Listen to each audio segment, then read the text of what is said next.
નમસ્કાર દોસ્તો, હજી તો ખાલી ચૂંટણીની જાહેરાત થઈ છે.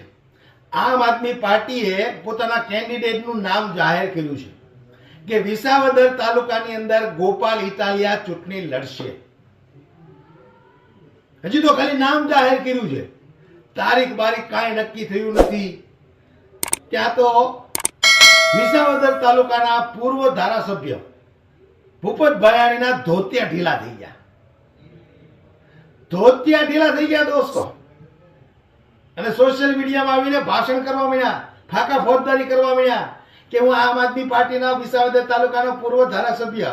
હારે હારે એમ કહ્યો કે ગદ્દાર ધારાસભ્ય, જનતા સાથે વિશ્વાસઘાત કરનારો ધારાસભ્ય. આ બધી સ્પષ્ટતા કરો. હોટલમાં રંગરેલિયા મનાવવા ગયા હતા કે શું કરવા ગયા હતા? ત્યાં તમને રંગે હાથો પકડ્યા હતા, ઈ ધારાસભ્ય.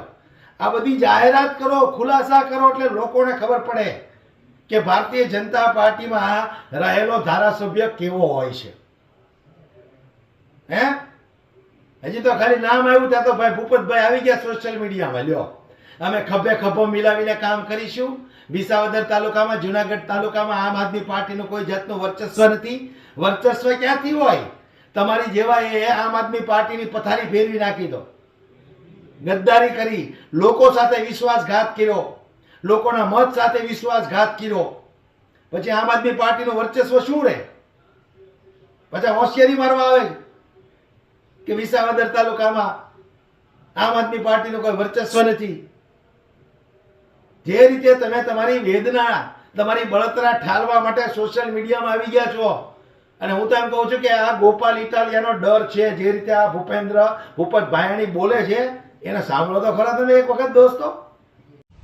હું ભૂપેન્દ્ર ભાયાણી, પૂર્વ ધારાસભ્ય, વિસાવદર વિધાનસભા. આજ રોજ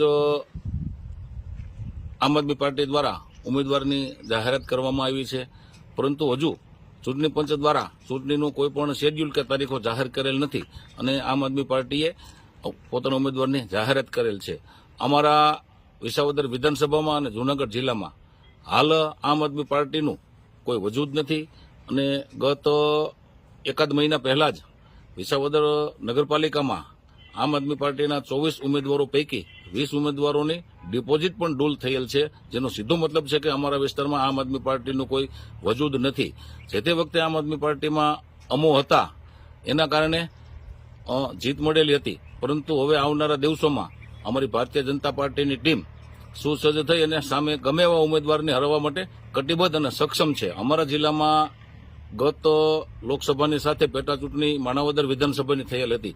એમાં પણ મારા પરમ મિત્ર શ્રી અરવિંદભાઈ લાડાણી, કે જેઓ ભારતીય જનતા પાર્ટી તરફથી ઉમેદવાર હતા, તો અમારા જિલ્લાના તમામ કાર્યકર્તાઓએ ખભે ખભો મિલાવી અને એમને પ્રચંડ બહુમતીથી જીતાડેલ હતા, અને જનતાએ પણ એનામાં વિશ્વાસ કરેલ હતો. અમારી વિસાવદર વિધાનસભાની જનતા પણ આવનારા દિવસોમાં ડબલ એન્જિનની સરકાર જે રીતે દેશમાં કામ કરી રહી છે, માનનીય નરેન્દ્રભાઈ મોદી સાહેબના નેતૃત્વમાં અને શ્રી ભૂપેન્દ્રભાઈ પટેલ સાહેબના નેતૃત્વમાં, તો વિસાવદર વિધાનસભા દેશના હિતમાં અને રાષ્ટ્રના હિતમાં ક્યાંય પણ આવનારા દિવસોમાં પાછળ રહેવાની નથી. અને વિસાવદર વિધાનસભાની ચૂંટણી ગમે ત્યારે ચૂંટણી પણ જાહેર કરે ત્યારે ભારતીય જનતા પાર્ટી કોઈ પણ ઉમેદવાર મૂકે અથવા તો અમને મેદાનમાં ઉતારે તો અમે જીતવા માટે સક્ષમ છીએ, અને ચૂંટણી લડવાની અમારી સંપૂર્ણ તૈયારી છે. વંદે માતરમ. સાંભળ્યું ને? તો આ ઈ જ ગદ્દાર છે જેમણે વિસાવદર તાલુકાની જનતા સાથે ગદ્દારી કરી હતી, વિશ્વાસઘાત કર્યો હતો. આમ આદમી પાર્ટીમાંથી ચૂંટણી જીત્યા અને ભારતીય જનતા પાર્ટીના ખોળામાં જઈને બેસી ગયા. શા માટે ભાઈ એવું કર્યું હતું? લોકોએ તમારી પર વિશ્વાસ મૂકીને તમને વોટ આપ્યા હતા. ત્યાંના ખેડૂતો, મહિલાઓ, યુવાનો બધા સાથે તમે વિશ્વાસઘાત કર્યો, અને આજે પાછા સોશિયલ મીડિયામાં આવીને ફાકા ફોજદારી કરો કે અમે ખભે ખભો મિલાવીને કામ કરીશું. શું તમે ખભે ખભો મિલાવીને કામ કરો? જનતાએ તમને કામ કરવા માટે એક વખત ધારાસભ્ય તો બનાવ્યા હતા. તમે તો એની ગદ્દારી કરી, વિશ્વાસઘાત કર્યો, લોકોનો વિશ્વાસ તોડ્યો. આજે ભ્રષ્ટ ભારતીય જનતા પાર્ટીમાં જઈ અને પાછા જનતાના કામ કરવાની વાતો કરો છો, જનતાને બરબાદ કરવાની વાત કરો. તમારે જનતાનું કામ કરવું હોય તો આજે ગોંડલની અંદર હમણાં પાટીદારના દીકરાને 3 જણાએ ઢોર માર માર્યો હતો. બોલો એના વિશે. અમરેલીની અંદર પાયલ ગોટીને અડધી રાતે એમનું સરઘસ કાઢવામાં આવ્યું હતું. બોલો એના વિશે. જો ખરેખર પાટીદાર હોય, જનતાના કામ કરવા હોય તો હાલી નીકળ્યા છો જનતાને મૂર્ખ બનાવવા માટે. દોસ્તો, ફરી એક વખત તમને હું વિનંતી કરું છું, સારામાં સારો તમને કેન્ડિડેટ મળવા જઈ રહ્યો છે આમ આદમી પાર્ટી તરફથી ગોપાલ ઇટાલિયા. એક વખત આમ આદમી પાર્ટી પર કદાચ તમને ભરોસો ન હોય તો આપણે એને સાઈડ પર મૂકીએ, પણ ગોપાલ ઇટાલિયા પર તમે ભરોસો કરી અને જંગી બહુમતીથી જીતાવો. હું દાવા સાથે કહું છું 156 ને ભારે ન પડે ને તો મને યાદ કરજો. તમે 156 ને ભારે પડે એવો એકલો વ્યક્તિ છે. એક વખત વિશ્વાસ કરો, એક વખત વિશ્વાસ કરી ગોપાલ ઇટાલિયાને વોટ આપી જંગી બહુમતીથી જીતાવો. બાકી તમે જોવો છો આ ભારતીય જનતા પાર્ટીના 156 ધારાસભ્યો આપ્યા છે. કયો તમારે કામમાં આવ્યો આજ સુધીમાં? 3 વર્ષ વયા ગયા. કયો કામમાં આવ્યો આજ સુધીમાં? તો એક વખત વિશ્વાસ કરી ગોપાલ ઇટાલિયા જેવા સક્ષમ ભણેલ ગણેલ વકીલ દરજ્જાના વ્યક્તિને તમારો ધારાસભ્ય બનાવો. પછી તમે વિચાર કરજો કે એક વકીલ જો ધારાસભ્ય હોય તો જનતાના કામ શું કામ ને ન થાય, આ વ્યક્તિ કરીને બતાવશે.